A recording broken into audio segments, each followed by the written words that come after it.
me explain to you a story that happened in my own life, which I think really highlights what a system is. You think my name's Tony Gattari. It's actually not. Oh. It's Antonio Roberto Gattari. I'm a WOG. Did you know that, Michael? I knew a bit about the background, but go on. I'm an ITI. Now, when I got married, and I got married 16 years ago, I didn't marry an Italian. I married a New Zealander, Ingrid Joy Aitken. Now, my wife, when we got married, she wanted to make my most favourite food that I adored. And she asked me, what's your favourite food? And she said, and I said lasagna that my mum used to make. It was absolutely amazing. I used to have friends from university. They weren't my friends. They were only my friends so they could go around to my mum's to eat the foods. And this was the most amazing lasagna. And it took my mum 27 years to perfect this recipe. It was extraordinary. Now, what happened is my wife tried to cook the lasagna for the first time ever. It was appalling. It was terrible. And my wife listened to this CD, but she knows it was bad. But my wife is actually quite persistent.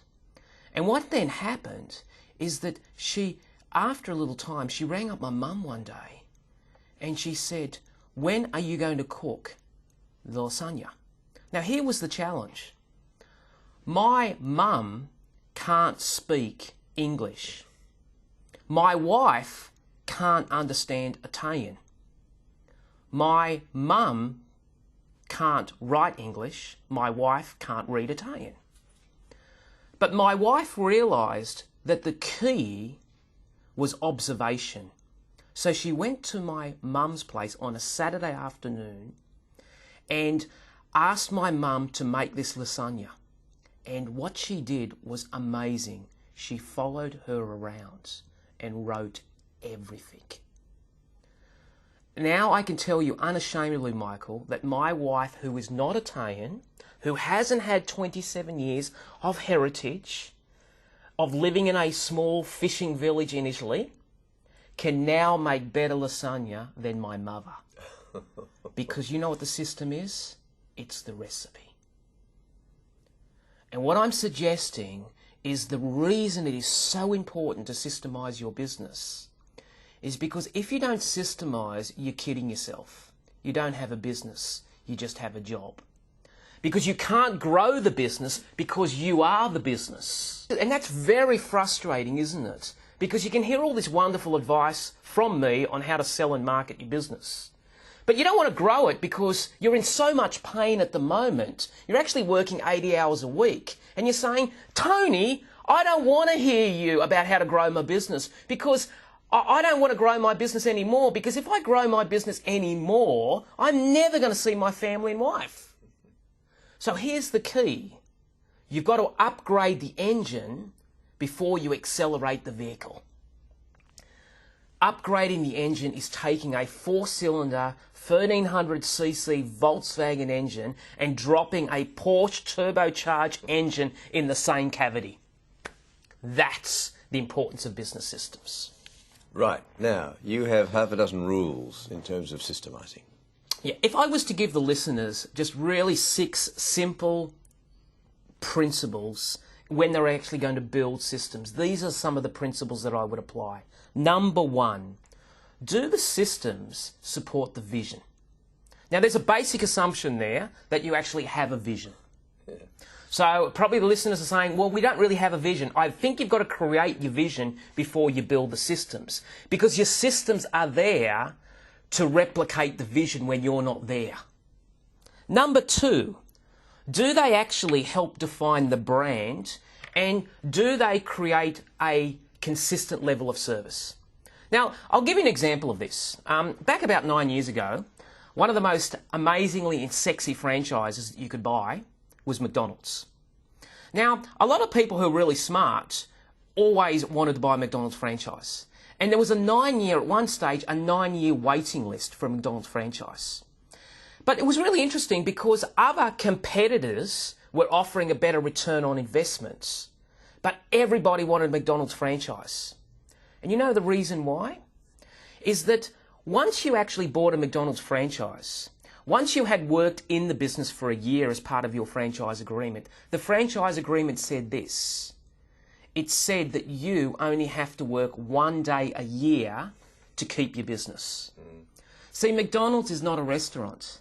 It's a system that allows a 16-year-old to run a $5 million business. That is the simplicity of McDonald's. And that's the system. Right, number three? Number three, can all the systems be tied back to job descriptions and KPIs? So what you've effectively got to do is you've actually got to be able to measure people's performance based on those systems. That's pretty obvious. Can all your employees, all the team members be trained in the systems? Because it's great, and let's not insult anybody here. A 320-page manual is not a system. It is boredom. No one reads it, do they? You give a Generation Y a 320-page manual and say, please read this tomorrow. You think they're going to read it? Okay. So what you've effectively got to do is you've got to make the training entertaining. And number 5 is, will the systems be relevant in 5 years' time? So you're actually not building a business where you are now. You've actually got to think, are these systems going to take me where I need to go in the future for my business? Okay, now, briefly, what are the areas that you should consider systemizing? Well, there's probably about 7 major areas. There are a couple of areas that are so easy to build the systems because they're already on the internet. You just have to type in what you want and you can download them. They're traditionally what we call HR systems. So things like job descriptions, KPIs. So that's the standard one. Then you've got finance systems. Then you've got management systems. Then you've got operations systems. Then you've got sales systems and marketing systems. Now, the reason I put sales and marketing systems is there is this assumption, this amazing assumption that you have to be born a great salesperson. You don't. The system is the business. See, if I have great systems, Michael, I can make average people look great. See, the likelihood of any employee get outstanding employees for the rest of their business life is pretty rare because they'll leave you and compete against you if they're that good.